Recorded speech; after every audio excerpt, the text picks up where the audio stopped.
Anta maksudi waridhaka matlubi atini mahabbataka wa ma'rifataka arhamar rahimin. A'udzu billahi minasyaitonir rajim. Bismillahirrahmanirrahim. Allahu ahad, Allahus samad, lam yalid wa lam yulad wa lam yakul lahu kufuwan ahad. Alhamdulillah wa syukur ala nabiillah. Ini tempat diberkahi oleh Allah Subhanahu wa taala. Semoga Allah tetap menurunkan rahmat dan barokahnya kepada kita semuanya, kepada keluarga kita, agar kita ada di dalam segala keselamatan di dunia dan akhirat, dan beroleh segala kemudahan di dalam segala urusan di atas dunia ini dan di akhirat nanti tentunya. A'udzubillahi minasyaitonir rajim. Bismillahirrahmanirrahim. Kita masih mengaji tentang tauhid yang diterangkan tadi oleh Ustaz Jordan Salam. Saya akan terangkan ini termasuk bagaimana mencapainya, dan saya akan menerangkan gambaran-gambaran orang-orang yang menuju ke dalam tauhid sejati. Karena tauhid ini sekali lagi seperti tausiah di yang lalu, tidak bisa dianjurkan begitu saja bahwa Allah itu esa, bahwa tidak boleh menyembah yang lain. Akan tetapi di dalam kehidupan kita, banyaklah jiwa kita, hati kita, termasuk raga kita mungkin akan tersita kepada isi dunia ini, sehingga pengesaan Allah Ta'ala terkotori di dalam kehidupan ini karena kita tidak pandai mensikapinya, kita tidak ada ilmunya, lalu kita tidak pernah juga melatih diri kita, tidak ada riyadhah yang kuat di dalam diri, tidak ada mujahadah di dalam diri, sehingga pengertian tentang tauhid tetaplah pudar. Dari masa muda sampai tua, keadaan tauhid kita tidak genap, tidak kokoh, tidak murni, tidak sejati ketauhidan kita.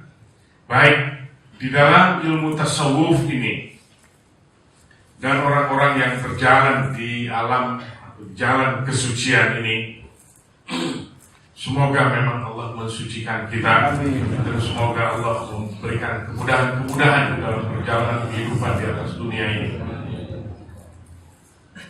Yang pertama disebutkan tauhid ilmul yakin. Yang kedua tauhid ainul yakin. Barulah yang ketiga, yang tertinggi, tauhid hakul yakin. Jadi saya memberikan gambarannya dengan tiga keadaan ini. Saya berikan contoh bagaimana itu ilmu yakin. Tauhid yang memakai ilmu pengetahuan awal khususnya, karena ilmu ini akan terpakai terus sampai jenjang ma'rifatullah, sampai jenjang hakul yakin. Ilmu ini tetap mendampingi, tetapi yang disebut atau dimaksud di dalam tauhid ilmu yakin ini yang berhubungan dengan rasa kita. Perhatikan, seseorang yang belum pernah pergi berhaji diterangkan mengenai keadaan Ka'bah. Kalau ada 10 orang yang diceritakan oleh orang yang sudah berhaji, dan yang 10 orang ini belum pernah berhaji, yang berhaji ini bercerita tentang seluk-beluk bentuk dan rupa dan apapun yang ada di depan Ka'bah, pastilah yang 10 orang ini mencipta, dan ciptaannya itu adalah 10 macam, 10 perkiraan, 10 sangkaan, 10 reka-reka, 10 khayalan, 10 macam apa-apa yang diciptakan oleh dirinya, semua tidak akan sama. Karena daya pikir seseorang tidaklah sama. Nada jiwa seseorang juga tidak pernah ada yang sama. Begitulah kehebatan dan kebesaran Allah Subhanahu wa Ta'ala. Baik, diterangkan tentang Ka'bah berupa ilmu yakin tadi. Yang 10 orang tadi akan membawa pikirannya masing-masing. Tetapi bagi tauhid yang disebut tauhid, masih ada sekitar angan-angan, tata cara, atau gambaran-gambaran, perkiraan-perkiraan, perumpamaan-perumpamaan tentang Allah Subhanahu wa Ta'ala. Itu adalah bukan Allah. Karena itu adalah rekaan-rekaan diri kita sendiri. Seperti orang tadi belum pernah melihat Ka'bah, diterangkan dengan orang yang pernah berhaji, lalu dia mereka-reka tentang Ka'bah itu. Tidak ada yang sama.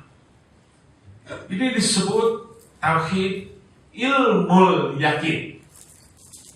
Kata ilmu pengetahuan. Lalu bagaimana rasanya seseorang yang diceritakan tentang Ka'bah tadi, lalu berbanding dengan diceritakan tentang kebesaran Allah Subhanahu wa Ta'ala. Saat menerima seseorang keterangan yang 10 orang tadi tentang Ka'bah, dia mempunyai rasa datar seperti biasa, dan ada di dalam pereka-rekaan pikirannya tentang Ka'bah. Karena diberikan ilmu pengetahuan berupa keyakinan tentang ilmu tentang Ka'bah, rasanya pasti seperti itu keadaannya, seperti 10 orang yang tadi digambarkan. Lalu bagaimana dengan saya memberikan gambaran saja ini untuk agar mudah dimengerti tentang ainul yakin. 10 orang yang tadi dibawa ke Mekah, lalu melihat Ka'bah dari jarak jauh, masih terlihatlah Ka'bah. Dia jelas ada keyakinan di dalam hati.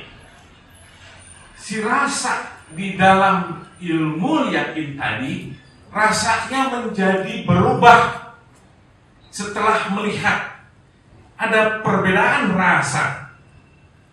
Waktu katanya Ka'bah begitu, sekarang Ka'bah dilihat sendiri, berubah rasanya.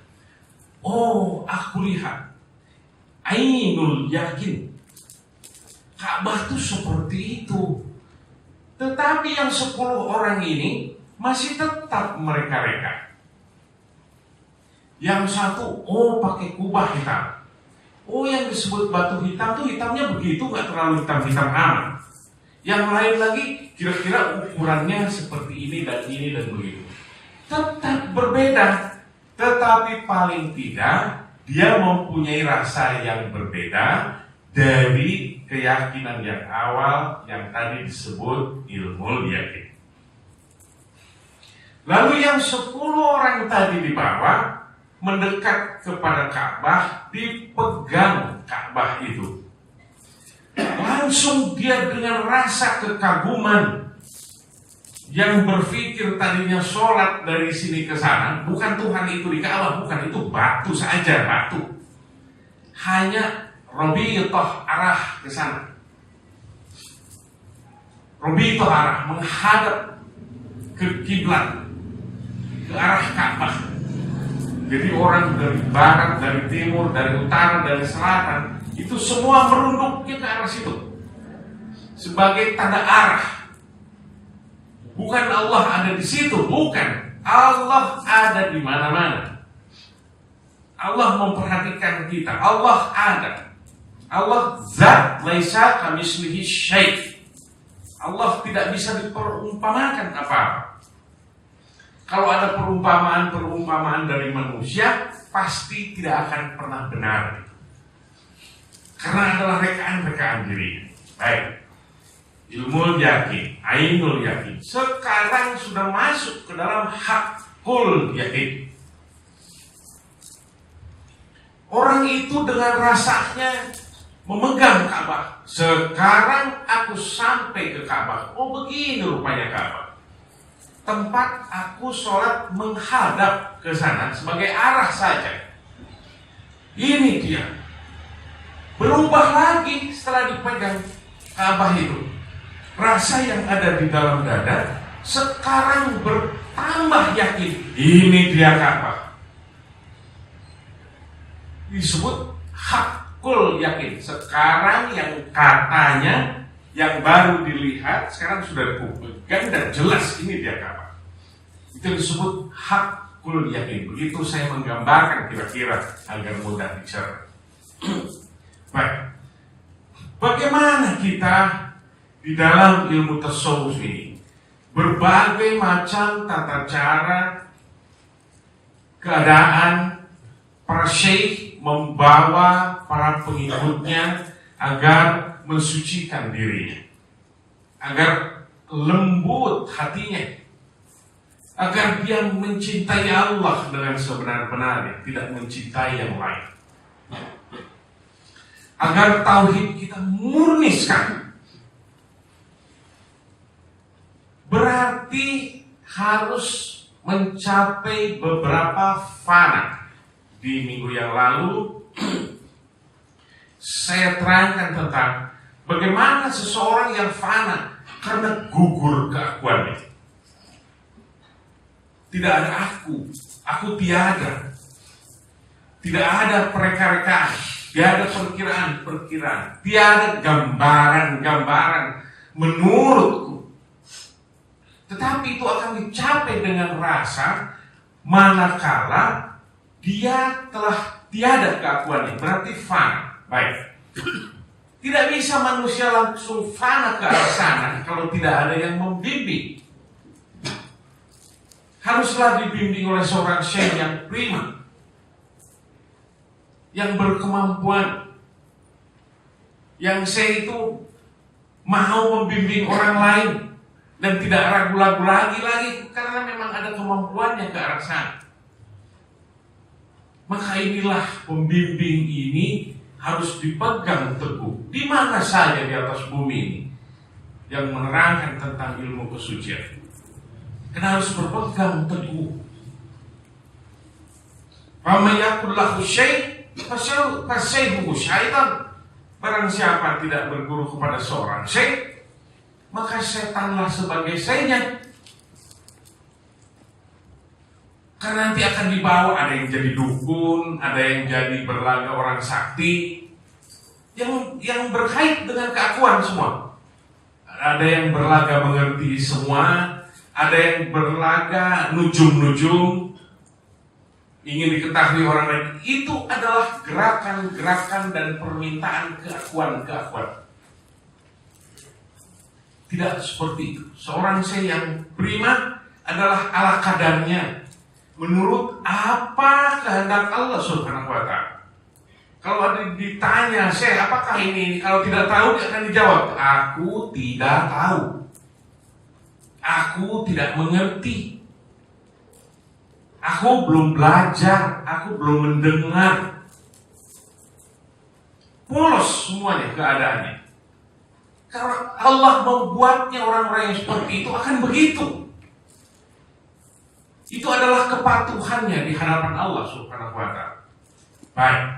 Seorang salik, seorang murid terbaik, seorang murid yang berjalan di jalan tasawuf di bawah bimbingan. Biasanya dengan wirid-wiridnya itu, wiridnya yang dikerjakan dengan istiqomah. Kalau kata syekhnya, jangan marah engkau seumur hidupmu. Sudah barang tentu dengan dilatih dulu. Seminggu aku tidak akan marah. Selamat dalam 1 minggu. Ya Allah, aku bersyukur. minggu ini telah kuperiksa, ternyata tidak pernah marah. Ya Allah, di dalam seminggu ini ternyata aku banyak lupanya aku kepada Allah Ta'ala. Aku taubat ya Allah, karena zikirku sempat lepas, tidak mengingat Allah. Berarti dia kufur nikmat. Sedangkan Allah tidak pernah putus memberikan kenikmatan kepada kita, berupa kesehatan, berupa rezeki, tidak pernah putus. Sementara kita mengingatnya putus. Bagi golongan kesufian, bagi golongan ahli tasawuf, itu termasuk dosa besar. Maka diperketat lagi, ampun ya Allah, aku lupa. Di dalam 1 jam tadi 45 menit aku tidak mengingat. Terus mengamalkan apa yang diajarkan oleh saya.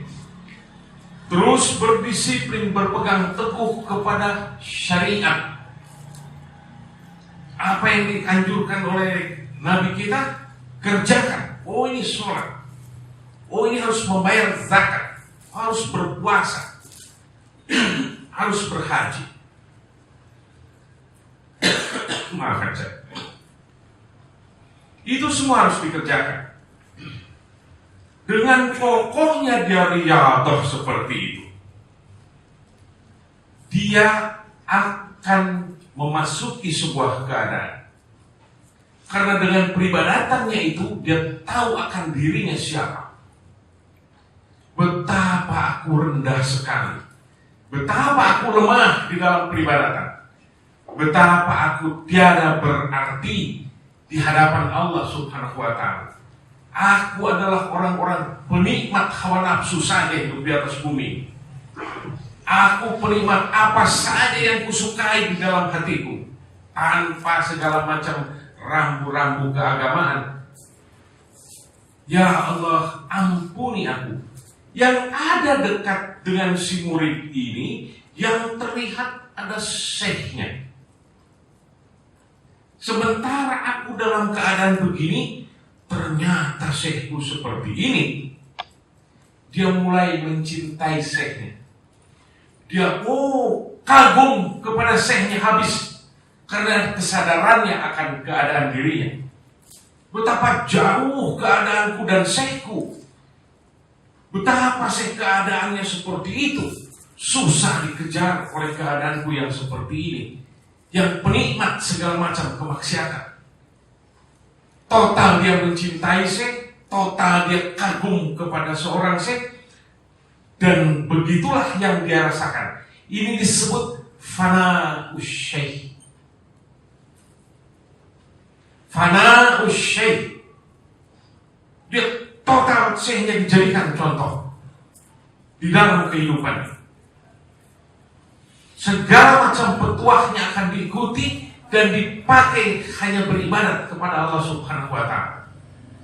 Ternyata saya hanya menyuruhku ibadat kepada Allah Subhanahu wa Ta'ala. Orang-orang jahil melihat ini sementara, ngapain itu guru ngaji dicium tangan, di ini, di ini, di itu, di ini. Itu kan orang biasa.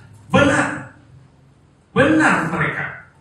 Akan tetapi ada mereka yang tidak merasakannya. Betapa gambaran dirinya dan gambaran pembimbingnya terlalu jauh keadaan. Inilah dijadikan acuan, inilah dijadikan panutan. Saat itulah sebuah rasa telah merasuk seorang murid tarekat, mencintai syekhnya, dan apa-apa yang dianjurkan oleh syekhnya berupa peribadatannya kepada Allah Subhanahu wa Ta'ala dipatuhinya. Maka sang murid bertambah keimanannya, maka sang murid bertambah baik tauhidnya. Mengapa bertambah baik tauhidnya? Dia tahu keadaan dirinya seperti itu, dia tahu keadaan syekh seperti itu, lalu melihat, ya Allah, bagaimana Nabi? Saya aja seperti ini, lalu bagaimana Nabi kita? Ya Allah, semua kagum kepada Kanjeng Nabi. Kalau menyebut nama Rasulullah SAW, betapa saya sering merundukkan kepalanya saat Nabi Muhammad disebut-sebut dengan segala kemuliaannya, dengan membacakan sholawat diperuntukkan kepadanya. Lalu sang murid loncat, fana'ur Rasul. Sekarang dia bertambah mengerti. Syekh saja begini, apalagi Nabi. Di perjalanan inilah Syekhnya terus membimbingnya agar segala macam keakuannya, ada merasa hebat sendiri dia, ujub, riya, sum'ah, takabur, itu adalah penyakit-penyakit di dalam hati manusia yang menghalangi manusia dengan Allah Subhanahu wa ta'ala. Tidak mudah surga. Bagaimana kalau hidup kita bejat di atas bumi mau masuk surga? Tidak ada itu. Kita harus memakai akal. Jangan merasa kita pendosa lalu lenggang kangkung masuk surga. Tidak ada di alam semesta yang seperti itu. Maka seluruh agama dari zaman Nabi Adam alaihissalam semua mensucikan diri. Siapapun, semua nabi mensucikan diri. Setelah sang murid kagum kepada Nabi, dia gemar membaca sejarah-sejarah Nabi. Dia gemar dan ada kerinduan yang amat keras sekali. Seseorang murid thariqah yang berjalan di jalan tasawuf ini ingin mendengar tentang Nabi dan selalu diikutinya, dibuat acuannya. Maka bertambah bersihlah murid thariqah ini atas bimbingan Syekh. Bergeraklah tauhidnya bertambah banyak. Sewaktu dia mencintai Syekhnya rasanya seperti itu, mencintai Nabi rasanya seperti itu, dan kebiasaan seseorang memasuki fana'ur Rasul, murid thariqah itu sering bermimpi tentang Kanjeng Nabi. Dan barang siapa ada di dalam hadis itu disebutkan, barang siapa bermimpi tentang aku, itu adalah benar. Karena syaitan tidak bisa menyerupai Rasulullah. Bermimpi tentang Nabi adalah benar. Karena kecintaan yang terpaut seperti itu, murid thariqah banyak berurusan dengan keadaan Rasulullah SAW. Setelah itu, pastilah di dalam keadaan seperti itu, karena Nabi yang paling patuh kepada Allah Subhanahu wa ta'ala. Dia bergerak mendekati Allah Subhanahu wa ta'ala dengan keadaannya, dengan rasanya. Dia mendekat untuk memasuki fana'ullah. Segala macam keakuannya gugur, merasa tampan, merasa lebih pandai, merasa lebih mengetahui, tiada lagi di dalam dadanya. Merasa paling mengerti, merasa paling tahu, tiada lagi di dalam dadanya. Semua seluruhnya atas kehendak Allah Subhanahu wa ta'ala. Bahkan gerakan-gerakannya, kedipannya, semua bunyi-bunyian yang ada di alam semesta, semua yang terdengar, semua yang terlihat, yang terasa adalah kepunyaan Allah Subhanahu wa ta'ala. Saat itu sang murid menjadi tiada, karena akunya tiada, yang ada hanya zat Allah semata. Para sahabat sekalian, semoga ini perumpamaan ini dapat dimengerti, dan apa-apa yang saya ceritakan, semoga saya juga mampu dan para sahabat juga mampu mendekat dan patuh kepada Allah Ta'ala, sehingga kita tidak dijadikan orang yang berhati buruk di atas bumi ini, dan semua akan menjadi aman apabila berdekatan dengan kita, karena kita tidak akan melontarkan kebencian-kebencian. Semoga Allah memberikan itu kepada kita semuanya. Amin ya Allah ya Rabbal alamin. Bismillahirrahmanirrahim. Nabi Mustafa Rasulullah sallallahu alaihi wasallam wa alihi washabihi ajma'in. Al-Fatihah. Bismillahirrahmanirrahim. Alhamdulillahirabbil alamin arrahmanir rahim maliki yaumiddin iyyaka na'budu wa iyyaka nasta'in ihdinas siratal mustaqim siratal ladzina an'amta